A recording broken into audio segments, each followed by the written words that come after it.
Hello दोस्तों, आज से हम स्टार्ट करने वाले हैं जो एक बैंकिंग में एग्ज़ाम होती है। मींस जो लोग बैंक ज्वाइन करने वाले हैं या बैंकिंग सेक्टर में ऑलरेडी है, तो एक एग्ज़ाम होती है JIIB। तो ये जो एग्ज़ाम होती है, इसका जो पेपर फर्स्ट है Indian economy and Indian financial system, उसे हम स्टार्ट कर रहे हैं। तो क्योंकि इसका जो मॉड्यूल डी है वो सबसे ज़्यादा हाई स्कोरिंग होता है, उसमें सबसे ज़्यादा क्वेश्चंस आते हैं, तो हम सबसे पहले मॉड्यूल डी को कंप्लीट करेंगे, फिर हम मॉड्यूल ए पे जाएंगे, फिर मॉड्यूल बी पे, और अगर हमारे पास समय बचा तो हम मॉड्यूल सी पर आएंगे। वरना जितने टाइम के अकॉर्डिंगली हम कंप्लीट कर पाएंगे, हम इन चीज़ों को कंप्लीट करेंगे। ठीक है, तो आज हम पढ़ने वाले हैं मॉड्यूल डी की पहली यूनिट, जो कि है फाइनेंशियल मार्केट्स। चलिए शुरू करते हैं। So what is a financial market? Any financial system consists of financial institutions, financial products and financial markets। तो कोई भी जो फाइनेंशियल सिस्टम होता है वो तीन चीज़ों से मिलकर बना होता है: फाइनेंशियल इंस्टीट्यूशंस, फाइनेंशियल प्रोडक्ट्स और फाइनेंशियल मार्केट से। While financial institutions and financial instruments provide the base for capture and transfer of wealth from savers to investors. जो फाइनेंशियल इंस्टीट्यूशंस होते हैं और फाइनेंशियल इंस्ट्रूमेंट्स होते हैं, वो क्या काम करते हैं? वो एक बेस प्रोवाइड कर सकते हैं ताकि जो वेल्थ है उसे कैप्चर किया जा सके और ट्रांसफ़र किया जा सके सेवर्स से इन्वेस्टर्स को। मतलब जो लोग पैसा बचाना चाहते हैं और जिन लोगों को पैसों की ज़रूरत है, उन लोगों को पैसा जो ट्रांसफ़र होने का एक सोर्स है, वो क्या होता है? फाइनेंशियल इंस्टीट्यूशंस होते हैं, और फाइनेंशियल इंस्ट्रूमेंट्स उन्हें वो बेस प्रोवाइड करते हैं। The process cannot be complete without the presence of financial markets। But अगर फाइनेंशियल मार्केट्स नहीं होंगे तो ये जो दोनों चीज़ें हैं वो किसी काम की नहीं है, क्योंकि जब तक हमें वो जगह नहीं मिलेगी, जहाँ वो बेस नहीं मिलेगा, जहाँ आकर एक सेवर और एक इन्वेस्टर इंटरेक्ट कर सके, तब तक इस चीज़ को पॉसिबली हम फिजिबल नहीं बना सकते हैं। Typically a market is a place where two parties can gather together to facilitate the exchange of goods and services. तो एक टिपिकल अगर हम मार्केट की डेफिनेशन ले तो मार्केट एक ऐसी जगह होती है जहाँ दो पार्टी साथ में आती है ताकि जो गुड्स और सर्विसेज है उनके एक्सचेंज को फैसिलिटेट किया जा सके। The term market as used by economist has a different meaning from ordinary usage. But जो इकोनॉमिस्ट होते हैं, जो अर्थशास्त्री होते हैं, उनके लिए ये जो मार्केट की टर्म है, इसका जो मीनिंग है वो डिफरेंट है जो इसका ऑर्डिनरी यूज होता है उससे। It means it does not mean literally the physical place in which commodities are sold और purchase as in a village market. तो इकोनॉमिस्ट के लिए जो ये मार्केट टर्म है उसका मीनिंग वही नहीं होता जो एक कॉमन यूजेज में होता है कि कोई एक ऐसी जगह जहाँ पर चीज़ों को खरीदा और बेचा जा सके। Nor does it mean the stages that a commodity passes through between the producer and the consumer. ना ये एक ऐसी जगह को रिप्रेजेंट करता है मार्केट इकोनॉमी के टर्म में कि जहाँ पे कोई कमोडिटी है उसे प्रोड्यूसर से कंज्यूमर को पास किया जा सके। Instead it refers in an abstract way. इसकी जो एक एब्स्ट्रैक्ट डेफिनेशन है वो ये है: the purchase and sale transaction of a commodity and the formation of its price. Market financial term में अगर बोला जाए तो वो एक ऐसी जगह है जहाँ पे परचेस और सेल ट्रांजेक्शन होता है किसी भी कमोडिटी का, and the formation of the price, वो जो पर्टिकुलर कमोडिटी है उसका प्राइस फॉर्म्ड होता है, उसका प्राइस डिटरमाइन किया जाता है। Used in this way the term refers to the countless decisions made by producers of a commodity. तो अगर हम इस तरीके से बात करें तो ये जो टर्म होती है जो हम बोल रहे हैं, उसका मतलब क्या होता है मार्केट का? ये किससे रिफर्स करती है? जो काउंटलेस डिसीजन लिए जाते हैं किसी भी कमोडिटी के प्रोड्यूसर्स के द्वारा, इट मीन्स जो सप्लाई साइड है मार्केट की उसके द्वारा, and consumers of a commodity means जो डिमांड साइड है मार्केट की। और जब इन दोनों को मिला दिया जाता है which taken together, this helps in determining the price of the commodity. किसी भी कमोडिटी का प्राइस डिटरमाइन करने के लिए जो एक प्लेटफॉर्म प्रोवाइड किया जाता है जहाँ पे सप्लाई साइड और डिमांड साइड दोनों एक जगह पर आते हैं और वहाँ से किसी भी कमोडिटी का प्राइस डिटरमाइन किया जा सकता है, उसे बोला जाता है, वो जो जगह होती है एब्स्ट्रैक्ट वे में अगर हम इकोनॉमी की टर्म में बात करें तो उस जगह को मार्केट कहा जाता है। A financial market is a market where buyers and sellers trade money. तो फाइनेंशियल मार्केट एक ऐसा मार्केट होता है जहाँ बायर्स और सेलर्स जो होते हैं वो मनी को ट्रेड करते हैं, कमोडिटीज़ को ट्रेड करते हैं, फाइनेंशियल सिक्योरिटीज़ को ट्रेड करते हैं, फॉरेन एक्सचेंज को वहां पर किया जाता है, एंड डेरिवेटिव्स को लो ट्रांजैक्शन कॉस्ट पर and at price they are determined by forces of demand and supply. Demand और सप्लाई जो है ये ऐसे फोर्स हैं जो किसी भी चीज का जो प्राइस है उसे डिटरमाइन करते हैं, और ये जो प्रोसेस है this process is known as price discovery. Now evolution of the financial market, कैसे हमारी कंट्री में फाइनेंशियल मार्केट का इवोल्यूशन हुआ। An understanding of the organisational structure of markets for financial instruments is vital. एक understanding में हमें होनी चाहिए कि किसी भी जो मार्केट्स होते हैं फाइनेंशियल इंस्ट्रूमेंट्स के लिए उनका जो ऑर्गेनाइजेशनल स्ट्रक्चर होता है वो कैसा होता है। क्यों ये हमारे लिए वाइटल है, क्यों ये जरूरी है? Because it helps us in knowing the limitations and prospects in relation to efficiency, integration and stability. कि भैया जो फाइनेंशियल इंस्ट्रूमेंट्स होते हैं उनकी एफिशिएंसी, इंटीग्रेशन और स्टेबिलिटी जो होती है, उनकी जो लिमिटेशंस होती है या फिर उनसे रिलेटेड जो प्रोस्पेक्ट्स होते हैं वो समझने में ये हमारी मदद करते हैं। Financial markets in India comprise mainly, तो मेनली इंडिया में जो फाइनेंशियल मार्केट्स है उसमें कौन कौन से उसके सब आप पार्ट्स बोल सकते हैं। तो देखिए क्रेडिट मार्केट है, मनी मार्केट है, फॉरेन एक्सचेंज मार्केट है, डेट मार्केट है, कैपिटल मार्केट है, डेरिवेटिव्स मार्केट है एंड इंश्योरेंस मार्केट है। इनके बारे में हम आगे और डिटेल्स में पढ़ेंगे। Most of the financial markets were characterised till the early 90s by controls over the pricing of financial assets.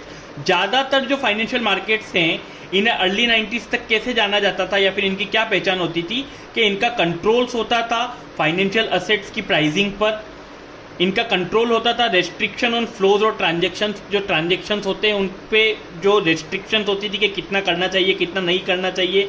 Barriers to entry, हर मार्केट में एंट्री के लिए कुछ बैरियर्स होते थे, कुछ लिमिटेशंस होती थी, हर कोई पर्सन किसी भी जगह जाकर कोई भी चीज़ नहीं कर सकता था।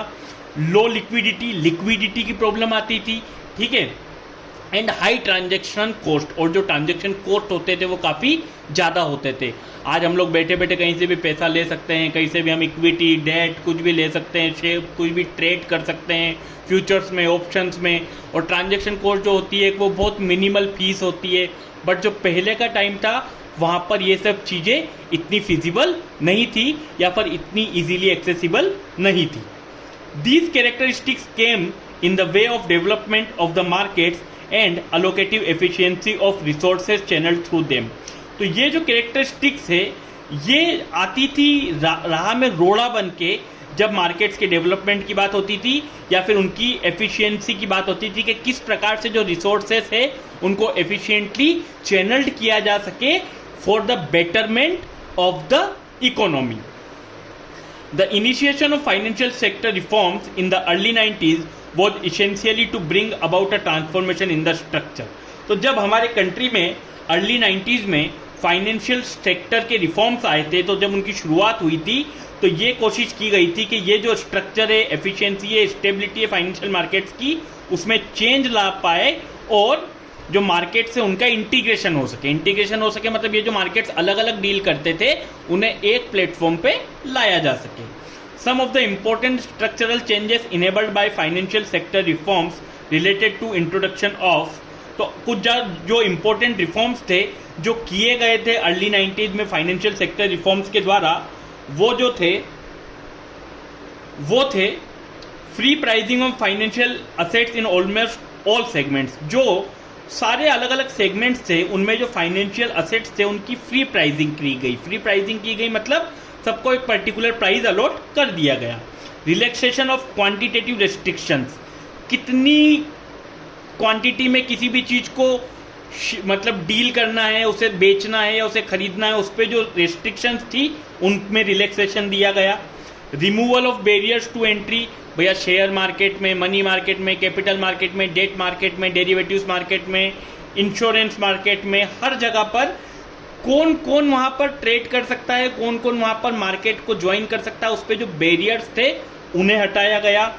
New methods of flotation, issuance of securities, नई मेथड्स लाई गई जिससे कि सिक्योरिटीज़ को नए तरीके से इशू किया जा सके या सिक्योरिटीज़ को फ्लोट किया जा सके मार्केट में।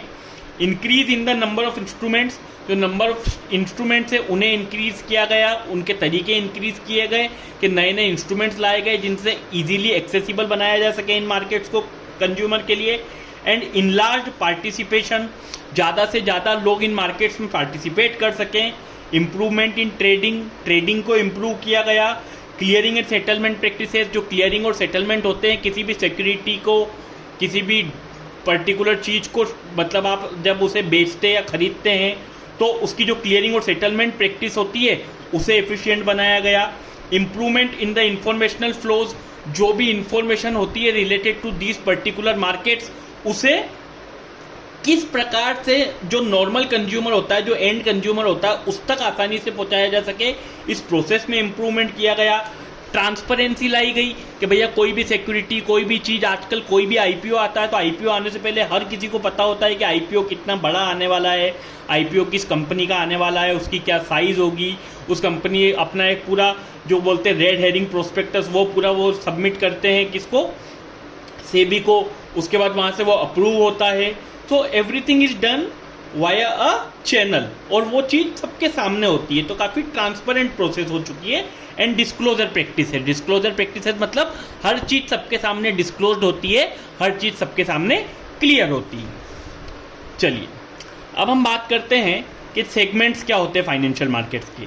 The financial market has a number of different segments, कई अलग अलग प्रकार के सेगमेंट्स हैं फाइनेंशियल मार्केट्स के।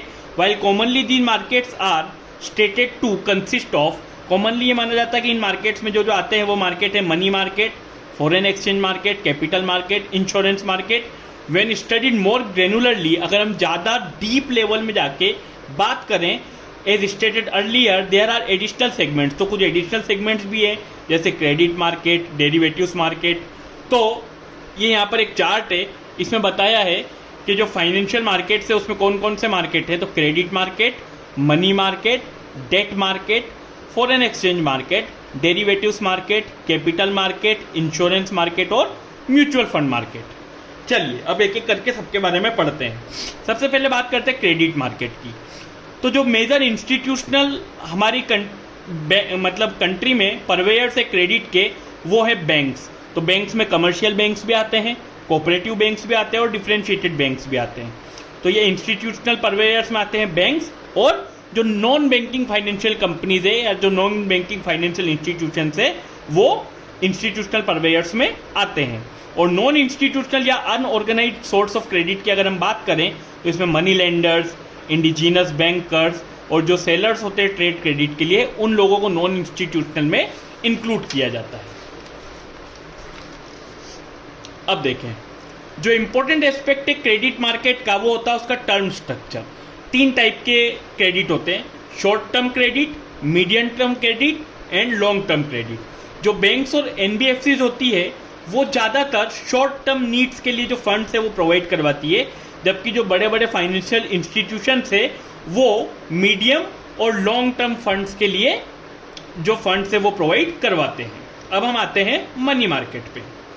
Money market perform the crucial role of providing a conduit for equilibrating short term demand for and supply of funds. तो जो money market होता है वो यूजुअली जो शॉर्ट टर्म डिमांड होती है सप्लाई ऑफ फंड्स की, उसके लिए एक वे प्रोवाइड करता है, एक पैसेज प्रोवाइड करता है, and thereby it facilitate the conduct of monetary policy. जो मॉनिटरी पॉलिसी आरबीआई के द्वारा मतलब मैनेज की जाती है उसको फैसिलिटेट करता है उसके कंडक्ट में मनी मार्केट, क्योंकि ये शॉर्ट टर्म, इंपॉर्टेंट ये है कि ये किस डिमांड को पूरा करता है, शॉर्ट टर्म डिमांड को। मनी मार्केट इंस्ट्रूमेंट्स की अगर हम बात करें तो इसमें कौन कौन से इंस्ट्रूमेंट्स आते हैं, इन इंस्ट्रूमेंट्स के बारे में हम अगली यूनिट में पढ़ेंगे अच्छे से। अभी हम जान लेते हैं कि मनी मार्केट में कौन कौन से इंस्ट्रूमेंट्स आते हैं। तो call money, certificate of deposit, treasury bills, दूसरे short term government security transactions जैसे रेपोज वगैरह जो होते हैं, रेपो रेट, रिवर्स रेपो वगैरह, बैंकर्स एक्सेप्टेंस या कमर्शियल बिल्स या फिर कमर्शियल पेपर या फिर inter corporate funds. While inter bank money markets and central bank lending via repo operations और discounting provide liquidity for banks. जो इंटर बैंक मनी मार्केट्स होते हैं या सेंट्रल बैंक के द्वारा जो पैसा दिया जाता है बैंक्स को रेपो ऑपरेशंस के द्वारा, ये लिक्विडिटी किसको प्रोवाइड करवाता है? बैंक को, कि बैंक के पास जो पैसा होता है वो उनकी जो लिक्विडिटी है वो इन ऑपरेशंस के थ्रू आती है। तो जो private non bank money market instruments होते हैं जैसे कमर्शियल पेपर वगैरह, ये जो कॉरपोरेट सेक्टर है उन्हें लिक्विडिटी प्रोवाइड करवाने का काम करते हैं। अब हम बात करें डेट मार्केट की। The debt market consist largely of government securities. तो जो डेट मार्केट है वो लार्जली किससे बना हुआ है? गवर्नमेंट सिक्योरिटीज से, and to a smaller extent, कुछ एक्सटेंट तक उसमें कॉर्पोरेट बॉन्ड्स भी होते हैं। A government security is a tradable instrument issued by the central government or a state government. तो जो गवर्नमेंट सिक्योरिटी होती है ये एक ट्रेडेबल इंस्ट्रूमेंट होता है जो कि किसके द्वारा इशू किया जाता है? या तो सेंट्रल गवर्नमेंट के द्वारा या स्टेट गवर्नमेंट के द्वारा। It is a document of the government debt obligation. जो गवर्नमेंट आपसे कर्ज ले रही है उसके लिए जो आपको एक ऑब्लिगेशन देती है कि they will pay you the certain amount in the future, that is called government security. ठीक है, ये एक डॉक्यूमेंट होता है, it is of a kind of a document. Long term securities are also issued by state government. जो long term securities है वो भी इशूड की जाती है स्टेट गवर्नमेंट्स के द्वारा, और इन्हें स्टेट डेवलपमेंट लोन्स SDLs कहा जाता है। और जो कंपनीज होती है, those companies raise funds for longer period से 5 years to 10 years। ये जो कंपनीज होती है ये फंड्स जो है वो ज़्यादा समय के लिए लेती है, 5 से 10 years के लिए, through issue of a typical long term debt instrument. और इसके लिए जो लॉन्ग टर्म डेट इंस्ट्रूमेंट वो कंपनीज इशू करती है, those instruments are known as corporate bonds. ऐसे इंस्ट्रूमेंट्स को कहा जाता है corporate bonds. Next, a company which is engage in infrastructure projects. और कुछ ऐसी बड़ी बड़ी कंपनियां जो बड़े बड़े इंफ्रास्ट्रक्चर प्रोजेक्ट्स पे काम करती है, दे में इशू दीज कॉर्पोरेट बॉन्ड्स और debentures for source of long term funds, क्योंकि उनको ज्यादा टाइम के लिए पैसों की फंड्स की जरूरत होती है।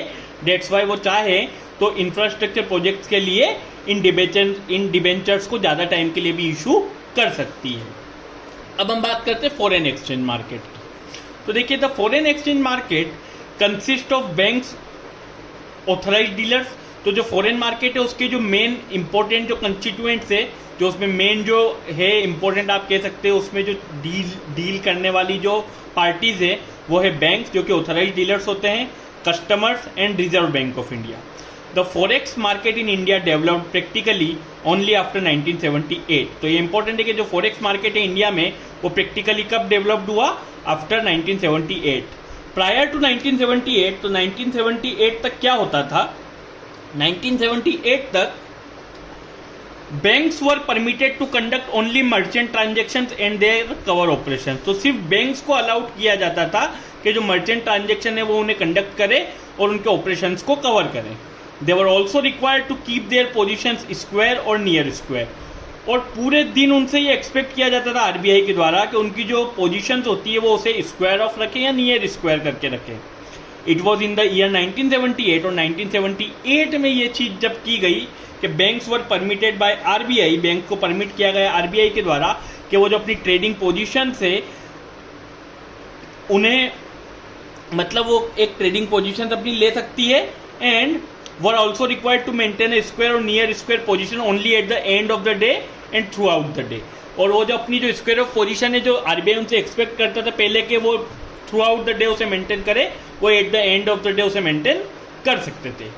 पोस्ट लिबरलाइजेशन इन द 1990, तो हमारी जब कंट्री में लिबरलाइजेशन हुआ, उदारवाद हुआ 1990s में, और जब इकोनॉमी को ओपन किया गया ग्रेट एक्सटेंट तक, and India became practically convertible on the current account. और इंडिया प्रैक्टिकली जो हो गई थी वो कन्वर्टेबल हो गई थी करंट अकाउंट पर। This led to increasing turnovers in the forex market. और जब ये हमारी कंट्री का लिबरलाइजेशन हुआ, after that the foreign exchange market, the forex market, इसका जो टर्नओवर्स था वो काफ़ी ज़्यादा इंक्रीज हुआ, विच रोज फ्रॉम, और जो बढ़कर जो उस समय पर अप्रोक्सीमेटली डेली $6 बिलियन के अराउंड था 2000 में, वो आज की तारीख में ऑलमोस्ट $70 बिलियन पर डे के हिसाब से हमारा फॉरेन एक्सचेंज मार्केट हो चुका है। अब हम बात करते हैं अगले मार्केट की, डेरिवेटिव्स मार्केट की। तो डेरिवेटिव क्या होता है? तो डेरिवेटिव एक टाइप का फाइनेंशियल इंस्ट्रूमेंट होता है जिसकी वैल्यू जो होती है वो चेंज होती है किसके रिस्पॉन्स में, जो स्पेसिफाइड इंटरेस्ट रेट होता है उसमें जब चेंज होता है तब, जो सिक्योरिटी प्राइस होता है उसके हिसाब से, जो कमोडिटी प्राइस होता है उसके हिसाब से, जो फॉरेन एक्सचेंज रेट होता है उसके अकॉर्डिंग, जो इंडेक्स ऑफ प्राइस और रेट से वो, कोई क्रेडिट रेटिंग या क्रेडिट इंडेक्स होता है वो, या फिर कोई सिमिलर वेरिएबल या कोई भी अंडरलाइंग एस्पेक्ट जो मेंशन्ड होता है वहाँ पर उसके अनुसार ना। और अगर बात करें डेरिवेटिव की, तो derivative is a financial instrument which requires no initial net investment. इसमें कोई इनिशियल नेट इन्वेस्टमेंट नहीं होता है या फिर काफ़ी लिटिल इनिशियल नेट इन्वेस्टमेंट होता है related to other type of contracts in relation to the other type of contract, जिनमें कि ज़्यादा आपको शुरू में नेट इन्वेस्टमेंट करना पड़ता है। That have a similar response to changes in market condition. दूसरे ऐसे इंस्ट्रूमेंट जो कि सिमिलर रिस्पॉन्स करते हैं चेंजेस इन मार्केट कंडीशंस को, उनकी अगर आप कंपैरिजन करें तो derivative requires no or very little initial net investment. And the third thing about it is settled at a future date. इसको एक फ्यूचर डेट में सेटल किया जाता है। In India different derivatives instruments are permitted and regulated by various regulators.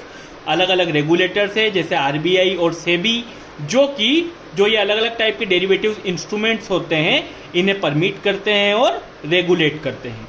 Derivatives are of two distinct types. जो derivatives होते हैं वो दो अलग अलग प्रकार के होते हैं। एक होता है ओवर द काउंटर डेरिवेटिव्स जैसे फॉरवर्ड कॉन्ट्रैक्ट्स, और जो दूसरे होते हैं वो होते हैं इंटरेस्ट रेट स्वैप्स और exchange traded derivatives like future and options. तो ये आपके लिए इंपॉर्टेंट है कि डेरिवेटिव्स दो टाइप के होते हैं, ओवर द काउंटर डेरिवेटिव जो फॉरवर्ड कॉन्ट्रैक्ट्स होते हैं, और इंटरेस्ट रेट स्वैप्स या एक्सचेंज ट्रेडेड डेरिवेटिव जिसमें फ्यूचर एंड ऑप्शंस आता है। नाउ कैपिटल मार्केट, तो हमने पढ़ा था कि जो शॉर्ट टर्म डिमांड होती है उसे सेटिस्फाई कौन करता है, मनी मार्केट। अब यहाँ पे पढ़ते हैं capital market. Capital market is a market for long term equity and डेब्ट। अगर कभी लॉन्ग टर्म इक्विटी या डेब्ट की जरूरत हो तो उससे डील करने के लिए कौन सा मार्केट है, capital market. In this market capital funds comprising of both equity and debt are issued and traded. कोई भी कैपिटल फंड होता है जिसके अंदर इक्विटी और डेट दोनों होती है उसे कैपिटल मार्केट में इशू भी किया जाता है और वहाँ पे उसकी ट्रेडिंग भी होती है। This also includes private placement sources of debt and equity as well as organized markets like stock exchanges। तो कैपिटल मार्केट जो होता है it also includes private placement sources of debt and equity also as well as जो organized markets होते हैं stock market जैसे, वो भी कैपिटल मार्केट के ही एम्बिट में आते हैं।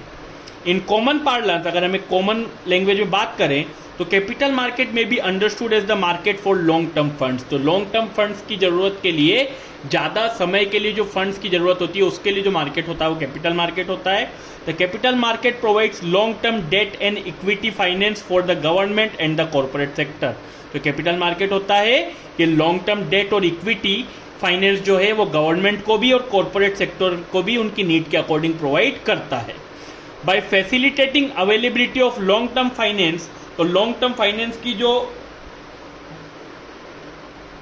अवेलेबिलिटी है उसे फैसिलिटी को प्रोवाइड करवाकर the capital market mediates between the conflicting maturity preferences of lenders and borrowers. तो ये जो लेंडर्स और बोरोवर्स के जो बीच मैच्योरिटी प्रेफरेंसेस को लेकर कॉन्फ्लिक्ट होता था उसे कैपिटल मार्केट ने दूर कर दिया। भैया भाई मानो कि जो देने वाला है और जो लेने वाला है, तो बोरोवर्स जो होते थे वो बोलते थे भैया हमको ज़्यादा समय के लिए पैसे दो, हम आपको रेट ऑफ इंटरेस्ट तो अच्छा प्रोवाइड करवा सकते हैं पर हमको ज़्यादा समय के लिए चाहिए। जो लेंडर होता था उसे डर लगता था कि भैया ज़्यादा टाइम के लिए मैं फ़ंड दूंगा, कहीं मेरा फंड इधर उधर हो गया या मेरा पैसा कहीं चला गया तो मैं क्या करूंगा। तो जो कैपिटल मार्केट था उसने ये वाली जो प्रॉब्लम थी गवर्नमेंट के लिए और कॉर्पोरेट सेक्टर को, उसे सॉल्व कर दिया, और जो एक लॉन्ग टर्म फंड्स की नीड होती थी उसे इक्विटी और डेट दोनों में कैपिटल मार्केट ने सॉल्व कर दिया। The capital market also facilitates the dispersion of business ownership and reallocation of financial resources among corporations and industry। तो कैपिटल मार्केट एक और चीज़ क्या करता है, it facilitates the dispersion of business ownership. जो बिजनेस ओनरशिप होती है उसके डिस्पर्शन को, के जो फाइनेंशियल रिसोर्सेज होते हैं उसे कॉरपोरेशन और इंडस्ट्रीज में मतलब सही तरीके से उनको डिस्पर्स होना चाहिए, ओनरशिप भी और फाइनेंशियल रिसोर्सेज का अलोकेशन भी, उसमें भी काम करता है। In both equity and debt there exist primary capital markets and secondary capital market. जो इक्विटी और डेट होती है दोनों के अंदर दो टाइप के मार्केट जो होते हैं वो होते हैं प्राइमरी कैपिटल मार्केट्स और सेकेंडरी कैपिटल मार्केट्स। अब हम बात करते हैं इंश्योरेंस मार्केट की। In an increasingly competitive economy the need for insuring against risk is well recognised. तो जैसे जैसे कोई भी इकोनॉमी कॉम्पिटिटिव होती है तो एक ज़रूरत क्या होती है कि भैया जो रिस्क कोई भी कंपनी कोई भी पर्सन फेस करने वाला है उसे कोई ना कोई इंश्योर कर दे, उसका कोई ना कोई हमें इंश्योरेंस दे दे कि भैया भविष्य में अगर आपको इस चीज़ में कोई रिस्क आता है या कोई दिक्कत आती है तो we will pay you this amount. तो in India the insurance industry is broadly classified into life insurance and non life insurance business. India में मेनली जो इंश्योरेंस इंडस्ट्री है वो दो टाइप में बटी हुई है, एक होता है लाइफ इंश्योरेंस वाला जो बिजनेस होता है वो, और एक होता है नॉन लाइफ इंश्योरेंस वाला। इन द अर्ली डेज जब इंडिया में इंश्योरेंस मार्केट चालू ही हुआ था और इंश्योरेंस हमारे यहाँ फल फूल रहा था, लाइफ इंश्योरेंस बिजनेस जो है it is undertaken by the life insurance corporation of India, और जो नॉन लाइफ इंश्योरेंस बिजनेस है वो जो जनरल इंश्योरेंस कंपनी थी और उसकी 4 सब्सिडियरीज थी वो काम करती थी। कब? जब इंश्योरेंस मार्केट शुरू हुआ था। In the wake of financial liberalisation during the early 90s, जब अर्ली 90s में हमारे जो इंडिया का मार्केट है उसे खोल दिया गया पूरे वर्ल्ड के लिए, लिबरलाइजेशन हुआ इकोनॉमी का, तब the committee on reform of the insurance sector, तो उस टाइम पर एक कमिटी बनाई गई थी जिसका नाम था the committee on the reform of insurance sector, जिसके चेयरमैन थे श्री RN मल्होत्रा। तो उसने क्या रिकमेंड किया था 1994 में कि जो इंश्योरेंस सेक्टर है उसे ओपन किया जाए प्राइवेट पार्टिसिपेशन के लिए, and the institution of a separate regulatory and development authority, और इंश्योरेंस वाली जो फील्ड है, इंश्योरेंस वाला जो मार्केट है उसे रेगुलेट करने के लिए एक सेपरेट अथॉरिटी बनाई जाए। And then accordingly the insurance regulatory and development authority of India जो IRDA आई थी उसे सेटअप किया गया 1999 में IRDA एक्ट के द्वारा। The insurance sector would also thrown open to the private sector, जो इंश्योरेंस सेक्टर है उसे प्राइवेट सेक्टर के लिए भी खोल दिया गया, which opened up the development of India's insurance industry, और उसके बाद जो डेवलपमेंट जो था इंडियाज इंश्योरेंस इंडस्ट्री का वो भी ज़्यादा होने लगा ऑन अ कॉम्पिटिटिव बेसिस, क्योंकि भैया जब प्राइवेट वाले आए तो उन्होंने बोला कि भैया अब एक सामान एक दुकानदार बेच रहा है तो वो अपनी मन मर्जी से बेच सकता है, पर सेम सामान अगर 10 दुकानों पे है तो कोई अपनी मोनोपोली नहीं कर सकता, किसी का मन होगा तो वो यहाँ से खरीदेगा, किसी का मन होगा तो वो वहाँ से खरीदेगा। And this what is done by the financial sector reforms which our government brought in our country in the early 90s। ठीक है, तो जब ये कॉम्पिटिटिव बेसिस पे प्राइवेट सेक्टर आए तो इंडिया का जो इंश्योरेंस इंडस्ट्री कॉम्पिटिटिव बेसिस पे आ गई, और जो इंश्योरेंस डिमांड थी एक सोशली और इकोनॉमिकली मोबाइल सोसाइटी की, काफ़ी तेज़ी से ये इंडस्ट्रियल सेक्टर चेंज होने लगा। नाउ म्यूचुअल फंड क्या होते हैं? तो म्यूचुअल फंड एक मैकेनिज्म होता है, and it is a mechanism in which the resources की जो पूलिंग की जाती है, जो रिसोर्सेज है उसे पूल किया जाता है by issuing units to the investor. जो भी इन्वेस्टर्स इनमें इन्वेस्ट करते हैं उन्हें कुछ यूनिट्स इशू कर दी जाती है, and investing funds in securities, और ये जो पूल किया जाता है मनी को उसे कहीं इन्वेस्ट किया जाता है सिक्योरिटी में in accordance with objectives as disclose in the offer document, जैसा कि ऑफर डॉक्यूमेंट डिस्क्लोज होता है उसके अनुसार। तो म्यूचुअल फंड में आप देख सकते हैं कि आप किसी भी कंपनी का अगर म्यूचुअल फंड खरीदते हैं आजकल तो आपको कुछ यूनिट्स अलॉट की जाती है जिनकी एक नेट असेट वैल्यू भी होती है, NAV जिसे कहा जाता है। और ये जब आप उसको कोई भी म्यूचुअल फंड को खोल के देखेंगे तो it is also mentioned over there that in what sector, in what companies और in which group they are investing, उसे देखकर भी आप कहीं पे भी चॉइस के अनुसार इन्वेस्ट कर सकते हैं। जो म्यूचुअल फंड आपको बेटर लगता है कि भैया फाइनेंस सेक्टर आपको लगता है बढ़ेगा, इंफ्रास्ट्रक्चर का सेक्टर लगता है आपको बढ़ेगा, या so on and so on, there are so many sectors जहाँ पे आप अपनी विश के अकॉर्डिंग किसी भी डिफरेंट टाइप के अलग अलग टाइप के म्यूचुअल फंड में इन्वेस्ट कर सकते हैं। A fund established in the form of a trust to raise monies through the sale of units to the public or a section of the public under one or more schemes for investing in securities including money market instruments।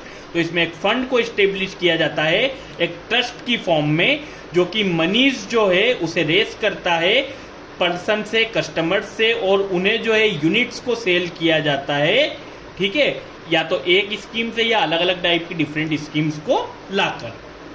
अब important क्या है कि mutual fund को कौन regulate करता है? तो सेबी जो होती है, securities and exchange board of India, it regulates mutual funds.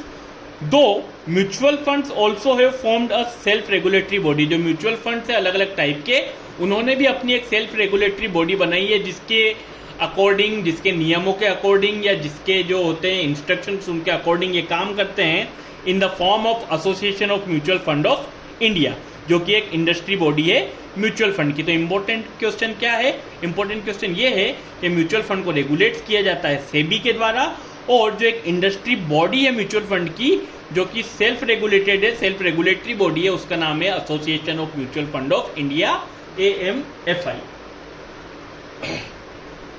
Individuals can invest in the stock and bond market. और अब हम देखते हैं कि जैसे काइट, जो ग्रो, एंजल वन, अलग अलग टाइप की एप्स आ चुकी है, जहाँ से कोई भी जो इंडिविजुअल्स है वो भी स्टॉक और बॉन्ड मार्केट में इन्वेस्ट कर सकता है। They can have trading accounts. कोई भी जो पर्टिकुलर इंडिविजुअल्स है वो भी अपना ट्रेडिंग अकाउंट बना सकते हैं किसी भी ब्रोकिंग हाउस के साथ, और अपने ट्रांजेक्शन्स जो है स्टॉक मार्केट में कर सकते हैं। However, as the stock market and other financial markets are complex, जो स्टॉक मार्केट, जो दूसरे फाइनेंशियल मार्केट्स होते हैं वो काफ़ी कॉम्प्लेक्स होते हैं। लोगों को लगता है कि भैया इनमें जाकर सीधा पैसा कमाया जा सकता है, but they are very complex. कई लोग इसमें कमाते हैं तो कई लोग इसमें गंवाते भी हैं। All individuals may not be able to access the equity and other markets with ease and efficiency. हर इंडिविजुअल्स ईज और एफिशिएंसी से इन मार्केट्स को एक्सेस नहीं कर सकता है।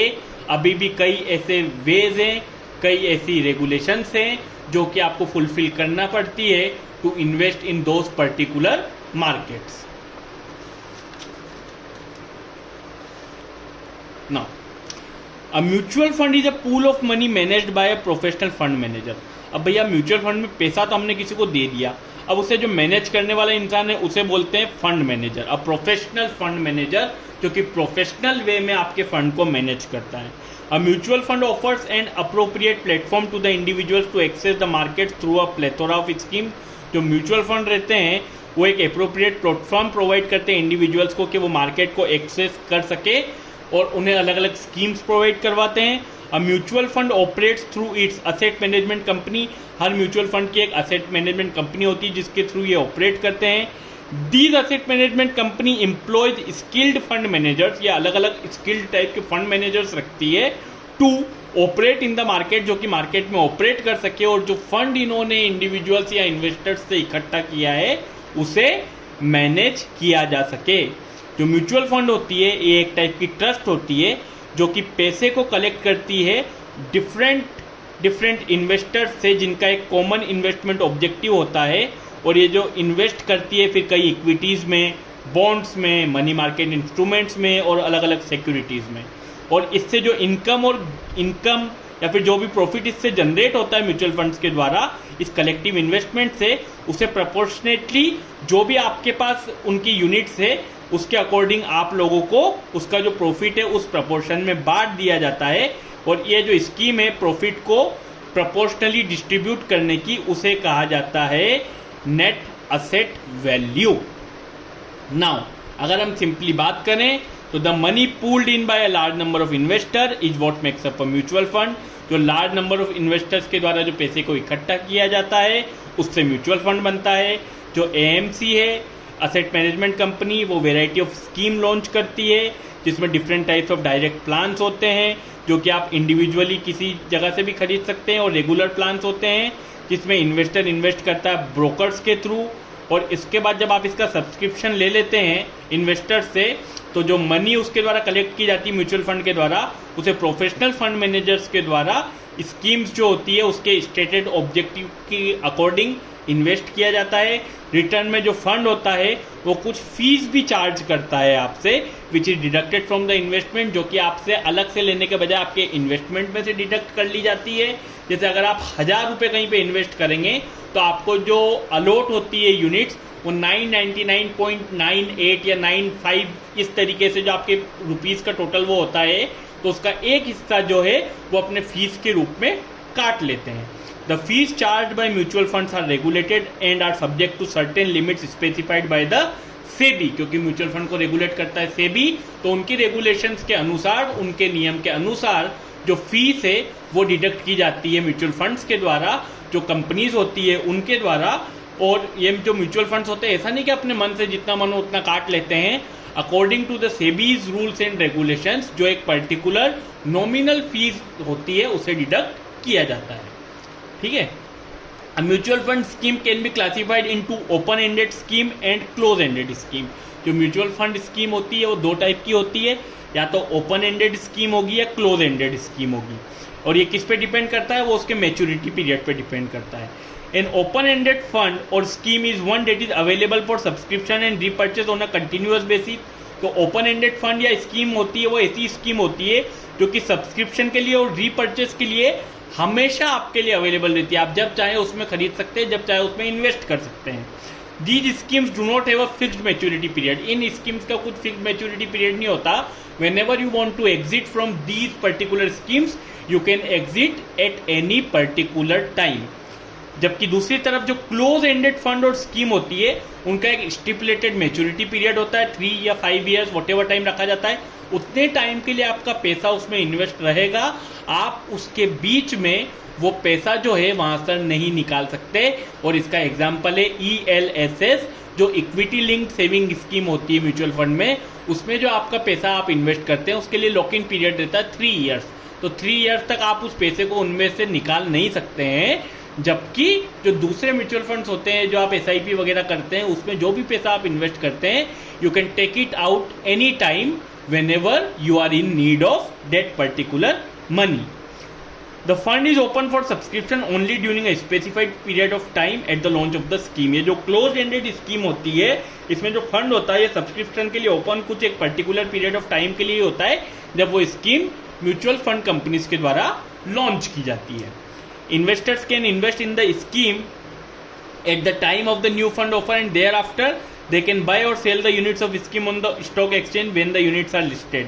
तो जो इन्वेस्टर्स होते हैं वो इस स्कीम में जब इन्वेस्ट करते हैं, जब नया फंड ऑफर किसी भी म्यूचुअल फंड कंपनीज के द्वारा दिया जाता है, और वो इनको यूनिट जो होती है स्कीम की, इसको कब बाय या सेल कर सकते हैं स्टॉक एक्सचेंज पर, जब वो यूनिट्स इसको स्टॉक एक्सचेंज में लिस्टेड कर दी जाती है। In order to provide an exit route to the investors को एक एग्जिट रूट प्रोवाइड करवाने के लिए कुछ क्लोज एंडेड फंड्स जो होते हैं वो एक ऑप्शन देते हैं कि वो जो अपनी यूनिट्स जो म्यूचुअल फंड की है किसी भी पर्टिकुलर कस्टमर या इन्वेस्टर के पास, उसको वापस सेल कर सकते हैं through periodic repurchase at net asset value related prices. उस टाइम की NAV के अनुसार जो रिलेटेड प्राइजेज है उसमें वो अपनी जो पर्टिकुलर यूनिट्स है उन्हें सेल कर सकते हैं। SEBI regulations stipulate that, SEBI के रेगुलेशंस के अनुसार at least one of the 2 exit routes is provided to the investor, के 2 एग्जिट रूट में से कोई एक रूट, या तो वो सीधे निकाल सके या इस तरीके से, दोनों में से कोई एक रूट आपको इन्वेस्टर को प्रोवाइड किया जाना चाहिए।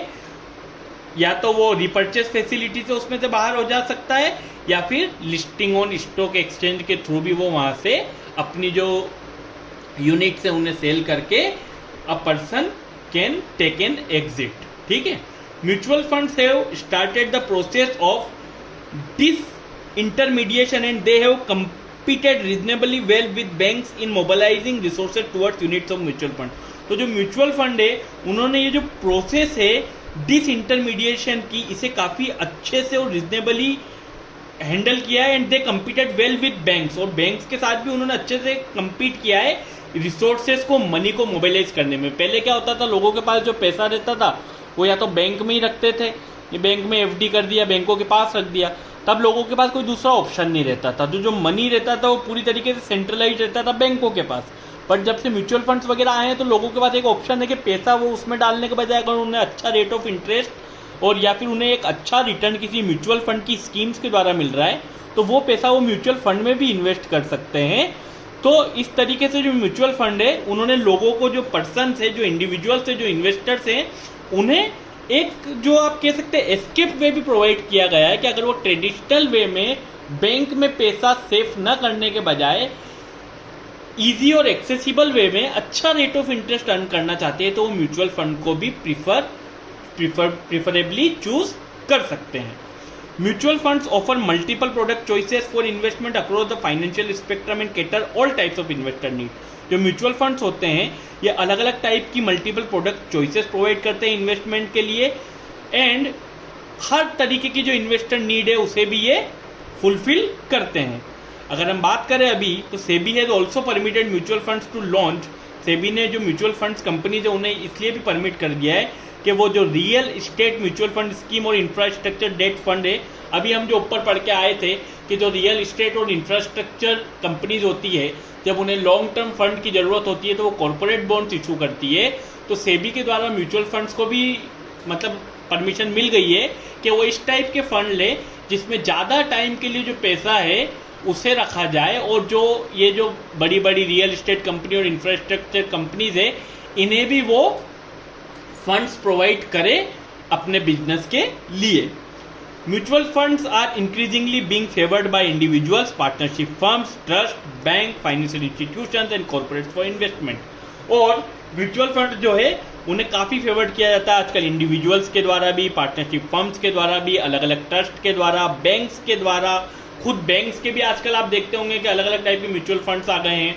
तो everybody is preferring mutual funds because of their accessibility and because of the way they are providing the return to their investors.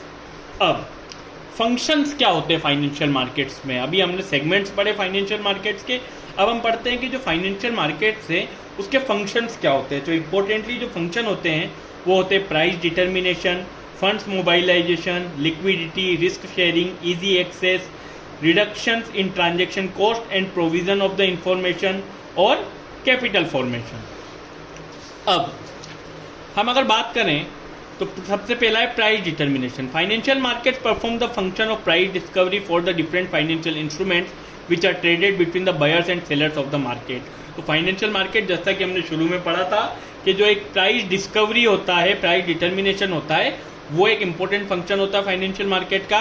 The prices at which the financial instruments are traded in the financial market are determined by the market forces. जो price होता है किसी भी financial instrument का कि किस price पे वो मार्केट में ट्रेड करेगा, वो जो डिफरेंट जो मार्केट फोर्सेस है उनके द्वारा डिटरमाइंड होता है। It means the demand and supply of the market, these are the market forces which help in the price determination of any particular financial instrument. Accordingly अगर हम बात करें तो financial markets provide the vehicle, financial market एक vehicle provide करते हैं, एक way provide करते हैं by which the prices are set for both financial assets which are issued newly and for the existing stock of the financial assets. तो कोई भी financial assets है, चाहे उसमें कोई नई चीज़ इशू हुई हो या उसका एग्जिस्टिंग स्टॉक हो, उसके प्राइस डिटर्मिनेशन का काम जो है वो फाइनेंशियल मार्केट्स एक वे प्रोवाइड करते हैं जिसके थ्रू उनका प्राइस डिटर्मिनेशन होता है। अगला है फंड्स का मोबाइलाइजेशन। तो ये कैसे होता है? Along with the determination of the price, जब डिटर्मिनेशन हो जाता है प्राइस का कि भैया इस प्राइस पे कोई भी चीज़ कोई भी आप बेच सकेंगे, खरीद सकेंगे, the required return out of the funds invested by the investor is also determined by it's participant.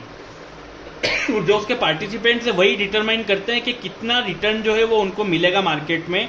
The motivation for person seeking the funds, जो मोटिवेशन होता है किसी भी पर्सन के लिए जो फंड्स ले रहा है, dependent on the required rate of return.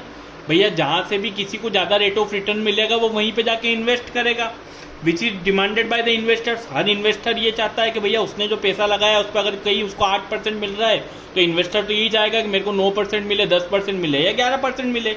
It is this function of the financial market.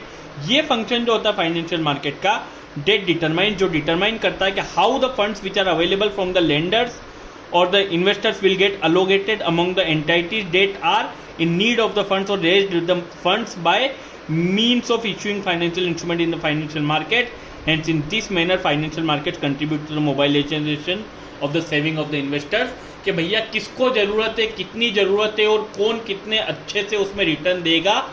ये जो मेन काम होता है फाइनेंशियल मार्केट का, फंड मोबाइलाइजेशन का, कि उसे कहाँ पर किसे ज़रूरत है और किस जगह पर उस पैसे को इन्वेस्ट करना है, ये फंड्स मोबाइलाइजेशन का काम फाइनेंशियल मार्केट्स के द्वारा किया जाता है। अगला है liquidity. The liquidity function of financial markets provide an opportunity to the investor to sell their financial instruments at their fair value prevailing in the market at any time during the working hours of the market. तो liquidity function होता है financial market का, वो एक opportunity provide करता है investor को कि वो जो उनके फाइनेंशियल इंस्ट्रूमेंट है वो उस टाइम पे, किसी भी टाइम पे मार्केट में जो उस टाइम पे फेयर वैल्यू है, उस टाइम पे जो उस पर्टिकुलर चीज़ का प्राइस है उस पर उसको सेल कर सके। इन केस कभी अगर ऐसी कोई कंडीशन होती है कि there is no liquidity in the financial market, तो फाइनेंशियल मार्केट में लिक्विडिटी नहीं होती है, then the investor will have to forcibly hold the financial securities. कि भैया अगर कोई इन्वेस्टर है, उसने कोई चीज़ 10 रुपये की खरीदी है, उसका प्राइस गिर के 4 रुपये हो गया है, तो जब इस तरीके से कि फाइनेंशियल मार्केट में आपको वो वैल्यू नहीं मिल रही है, then investor have to hold those securities for some time. वो वेट करे कि जब तक मार्केट वापस से स्टेबलाइज ना हो जाए, जो चीज़ें उन्होंने मार्केट में खरीदी है उनका जो इन्वेस्टमेंट है वो बराबर ना हो जाए या वो प्रॉफिट में ना आ जाए, अनटिल एंड अनलेस उनको वो सिक्योरिटीज़ को होल्ड कर कर रखना पड़ता है। And they are obligated contractually to pay for the same. और उनको जब इन केस कभी आपको वो देना होता है तो वो ऑब्लाइज्ड है कि वो आपको उसके लिए पे करें। Thus, in the financial market, investors can sell their securities readily and convert them into cash, thereby providing liquidity. तो फाइनेंशियल मार्केट में जो इन्वेस्टर्स है वो अपनी सिक्योरिटीज को रेडीली मीन्स कभी भी इंस्टेंटली सेल कर सकते हैं और बाद में उनको कैश में कन्वर्ट करके अपनी जो लिक्विडिटी है वो प्रोवाइड करवाते हैं। Risk sharing, financial markets perform the function of risk sharing also. तो फाइनेंशियल मार्केट जो है वो रिस्क शेयरिंग का जो फंक्शन है वो कैसे परफॉर्म करते हैं। तो देखिए, जो भी एंटिटीज, जो भी फंड्स आपसे पैसा लेकर उसको मोबाइलाइज कर रहे हैं, they are taking the persons from you and they are also liable for sharing the risk. पूरा जो रिस्क है आपके पैसे का वो आप ही क्यों बियर करें। जो कंपनीज हैं, जो मतलब फंड्स हैं जो आपसे पैसे को पूल कर रहे हैं, they are also responsible for the thing. तो with the help of financial market जो रिस्क होता है उसे ट्रांसफर कर दिया जाता है फ्रॉम द एंटाइटी जो इन्वेस्टमेंट लेती है टू दोज इन्वेस्टर्स। तो भैया पैसा मैंने लगाया, अब पैसा मैंने लगाया किसी म्यूचुअल फंड में, उस म्यूचुअल फंड ने लगाया किसी आगे, अगर लॉस हुआ तो सिर्फ म्यूचुअल फंड को क्यों हो। अगर प्रॉफिट मिल रहा था तो म्यूचुअल फंड मुझे 35%, 25%, 30% रिटर्न भी तो दे रहा था। तो मानो जब लॉस हुआ तो वो जो रिस्क है वो सारे इन्वेस्टर्स में उसी टाइम पर नेट एसेट वैल्यू के हिसाब से, जिस हिसाब से प्रॉफिट बांटा जाता है, उसी हिसाब से जो लॉस होता है उसे भी डिस्ट्रीब्यूट उसी तरीके से किया जाता है। तो ये जो रिस्क शेयरिंग होती है कि किसी एक पर्सन पे, किसी एक एंटिटी पे सारा बोझ डाल दिया जाए लॉस का, उसके बजाय उस रिस्क को शेयर कर दिया जाता है प्रोपोर्शनल वे में सारे इन्वेस्टर्स के साथ। Now accessibility, industries require investors for raising funds. Industries को जरूरत होती है इन्वेस्टर्स की जब उन्हें फंड्स की जरूरत होती है। And investor require the industries for investing, और इन्वेस्टर्स को जरूरत होती है कि अच्छी इंडस्ट्रीज हो जिसमें वो इन्वेस्ट कर पाए। देयर सेविंग्स एंड अर्निंग्स, और अपनी सेविंग्स और अर्निंग्स को वहाँ पर इन्वेस्ट करें। Hence financial markets bring together potential buyers. तो फाइनेंशियल मार्केट जो होते हैं, share market, capital market, foreign exchange market, whatever capital, debt market, insurance market, ये क्या करते हैं, एक प्लेटफॉर्म प्रोवाइड करते हैं जहाँ पे पोटेंशियल बायर्स और सेलर्स सभी एक जगह पर आते हैं। And it will help them in saving their time and also their money in finding the suitable investment avenues. कि उन लोगों को ऐसी जगह, ऐसे अवेन्यूज, ऐसी पर्टिकुलर उनको कंपनीज या इंडस्ट्रीज मिल सके जहाँ पे वो एफिशिएंट मैनर में इन्वेस्ट कर सके। तो एक्सेसिबिलिटी जो होती है ये भी एक फाइनेंशियल मार्केट का बहुत बड़ा फंक्शन होता है। Reduction in transaction cost and provision of the information. तो भैया वही बात हम जो कर रहे हैं कि हम जब आजकल काइट चलाते हैं, ग्रो चलाते हैं, तो पहले जब होता था कि शेयर मार्केट में आपको अगर वहाँ पे ब्रोकिंग करनी है तो आपको ब्रोकर लाइसेंस लेना पड़ता था। आजकल आप 5 मिनट में डीमेट अकाउंट बना लेते हैं और उसके बाद आप सीधे ट्रेडिंग करने लग जाते हैं। तो ये जो ट्रांजैक्शन कॉस्ट होता है कि जब भी हमने 10,000 में 20,000 का प्रॉफिट कमाया तो उसके बाद जब हम उसको सेल करते हैं तो वो जो कंपनीज होती है, ये जो काइट वगैरह, ग्रो वगैरह या वॉटेवर जो भी हो, तो वो कुछ एक उनका जो क्वार्टरली चार्ज होता है 50 रुपये, 60 रुपये, 70 रुपये, 80 रुपये या वॉटेवर, वो आपको चार्ज करता है। तो फाइनेंशियल मार्केट्स की वजह से जो ट्रांजैक्शन कॉस्ट है वो भी बहुत कम हो गए और जो इन्फॉर्मेशन है इनसे रिलेटेड वो भी आपको इंस्टेंटली उसी टाइम पे प्रोवाइड हो जाती है। जो कि हम देख सकते हैं कि कोई भी म्यूचुअल फंड जो है उसकी वैल्यू कब बढ़ रही है, कब गिर रही है, या कोई भी शेयर है जो मार्केट में उसकी वैल्यू कब इंक्रीज या डिक्रीज हो रही है। तो ये ट्रांजेक्शन कॉस्ट जो है उसे भी डिक्रीज कर दिया है फाइनेंशियल मार्केट ने, जो उसकी एक फंक्शन है, और जो इंफॉर्मेशन है उसे भी काफ़ी एफिशिएंट मैनर में प्रोवाइड करवा दिया जाता है। एक और जो फंक्शन होता है कैपिटल फॉर्मेशन का, वो क्या है? Financial markets provide the channel through which the new savings flow into the economy and the aids in capital formation. Financial market provide करते हैं चैनल को जिसके थ्रू जो नई सेविंग्स है, जो नए लोग हैं, कोई भी नए लोग जुड़कर अपनी सेविंग्स को कम, मानो एक ही इंसान के पास करोड़ नहीं हो सकता, पर 100 इंसानों के पास लाख लाख रुपए हो सकता है जो कि इन्वेस्ट करके 1 करोड़ बन जाता है। तो इंस्टीट्यूट ऑफ वेटिंग के कोई एक पर्सन आके 1 करोड़ रुपया दे, अगर 100 ऐसे लोगों को जिनके पास 1-1 लाख रुपए हैं उन्हें जोड़ दिया जाए तो भी उस 1 करोड़ को पूल कर लिया जा सकता है।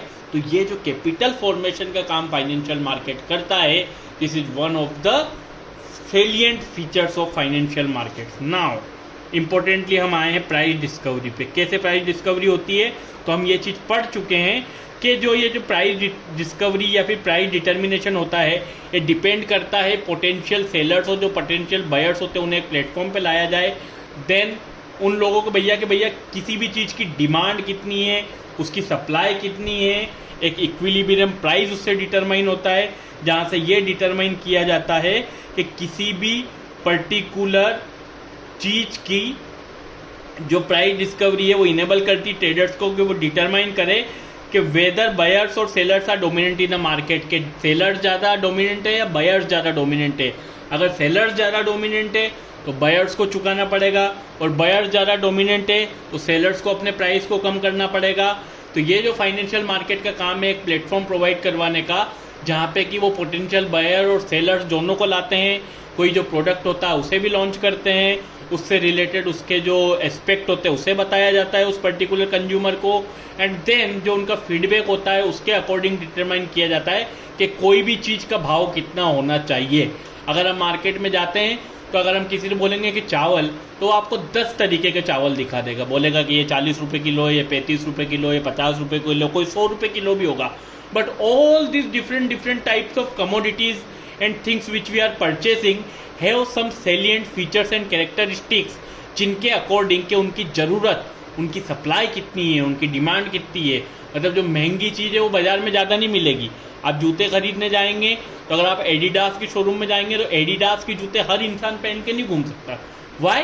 Because those are some things जिनकी सप्लाई जो है वो उनकी डिमांड पे ही डिपेंड करती है कि भैया कुछ ही लोग खरीद सकते हैं, तो कंपनी बनाती भी उसी हिसाब से, प्राइस भी उसी हिसाब से रखती है कि हमको 100 लोगों को नहीं बेचना है, हमको 3 ही लोगों को बेचना है, and we are happy with that. तो ये जो होता है फाइनेंशियल मार्केट का फंक्शन, जो प्राइस डिस्कवरी का, सप्लाई एंड डिमांड का, ये काफ़ी इंपॉर्टेंट होता है। और अगर हम इंपॉर्टेंट बात अब देखें कि प्राइस डिस्कवरी किन फैक्टर्स पर डिपेंड करती है, तो पहला आप देखिए सप्लाई एंड डिमांड। किसी भी पर्टिकुलर चीज़ की सप्लाई कितनी है और डिमांड कितनी है। अगर किसी भी चीज़ की जो सप्लाई है वो ज़्यादा है और जो डिमांड है वो कम है, तो उसका प्राइस अपने आप कम हो जाएगा।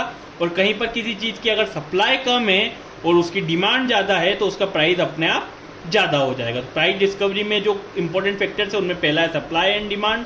अगला है एटीट्यूड्स टू रिस्क, कि भैया एक बायर और सेलर का जो एटीट्यूड होता है रिस्क का, it also greatly affect the level at which the price is agreed between 2 participant. इसका अगर हम एग्जाम्पल लें कि if the buyer is willing to take the risk of a fall in price, अगर buyer ये risk लेने को तैयार है कि बाद में उस चीज़ का प्राइस गिर जाएगा, for the potential reward of a large rise in price, ये रिस्क लेकर के भैया चलो ठीक है मैं रिस्क लेने को तैयार हूँ कि अभी मैं कम पैसे पे कर देता हूँ, बाद में इसमें प्राइस इंक्रीज होगा, तो दे माइट बी पिलिंग पे टू विलिंग लिटिल मोर। वो मतलब विल कर रहे हैं, मतलब उनकी इच्छा है कि वो ज़्यादा वो कर रहे हैं, but in order to secure their exposure to the market. But in case कि अगर ऐसा नहीं हुआ तो वहाँ पे उनको लॉस भी होगा।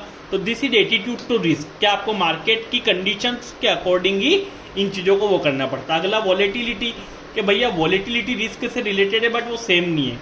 Volatility is one of the main factors which determine whether a buyer choose to enter or not in any particular market. Volatility पे ये डिपेंड करता है कि कोई भी पर्सन किसी मार्केट में इंटर करेगा या नहीं करेगा। Some traders actively seek out volatile market as they offer the potential for larger profit.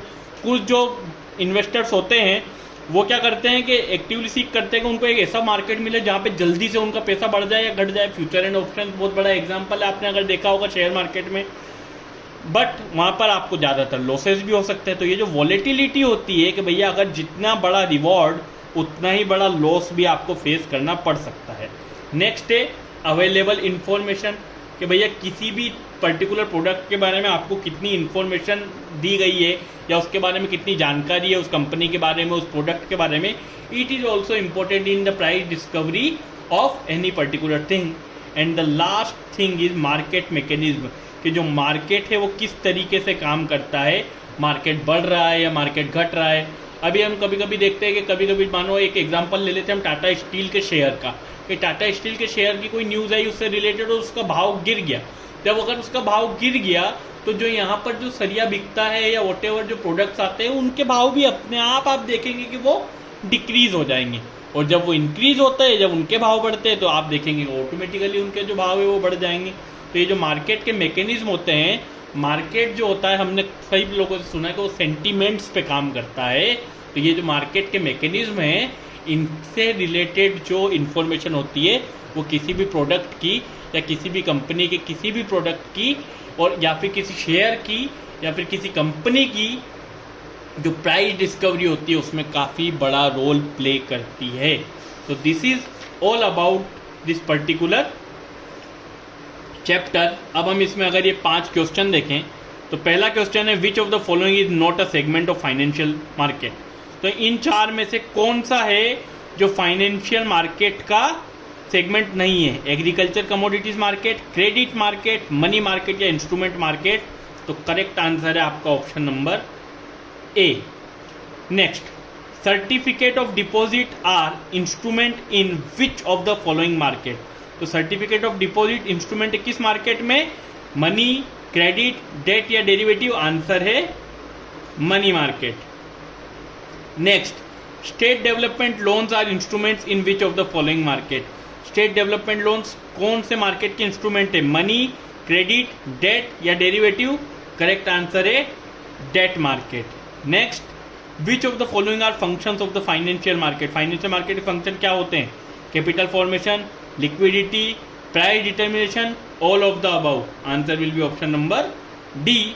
And the last is which of the following is not a factor for price discovery, market stability, risk appetite, available information या supply and demand।